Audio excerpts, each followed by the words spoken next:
How's your content strategy for LinkedIn coming along? So here I am on video again, showing up. I remember in June 2020, when I first came to the platform, one of my connections, a new connection, said, "Would you ever do a video?"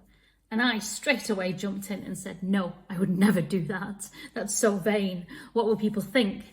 And I was really worried about what my other connections would think, the people who I used to work with, the people who I'd done business with in the past. And actually, the kind of resounding feedback has all been really good. Now, video doesn't get as many views or comments, maybe, or as much engagement as other media on LinkedIn, but it far exceeds other media in one thing, and that is building trust and true connection.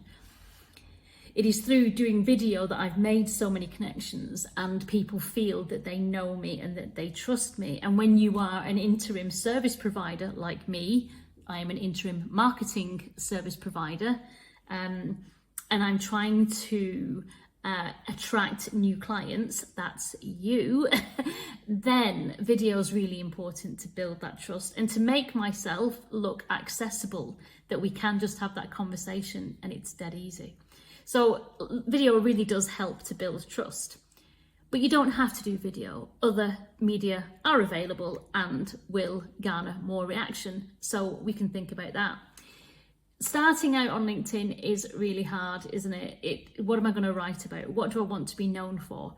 And it's a huge leap of faith to start. And you know, it doesn't happen overnight. You don't build lots of connections and start getting referred to overnight. It takes time to build traction, which is another huge barrier to entry. But that is why you should have someone like me to help you. We can start with the corporate strategy, and then we can think about your communication strategy and your content strategy, and we can put a plan in place. Let's look at what you want to be known for. Let's look at what you do. Let's start playing with ideas and themes, and we can build a plan. Now, I can do copywriting. I do enjoy doing copywriting, but that's not the aim here, because your posts need to come from you. So I could make draft copies, which you would then mold into how you would deliver that message. And having those themes and ideas in a schedule will really help you to get started, and it will help you to be consistent.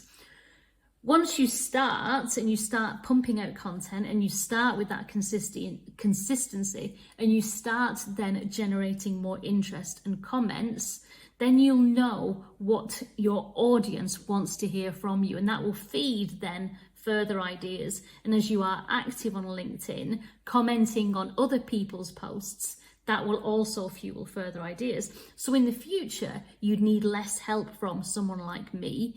And it's something that maybe you'd do kind of every few months or every 6 months. We'd kind of get together, huddle up, think of new ideas, think of information that we can reuse, reframe, retarget, and create another content strategy to kick you off again. So if that sounds interesting, because it is a huge leap of faith to start commenting on LinkedIn and thinking, I need to show up consistently in order to gain traction, then get in contact, because it is something that I can help you with.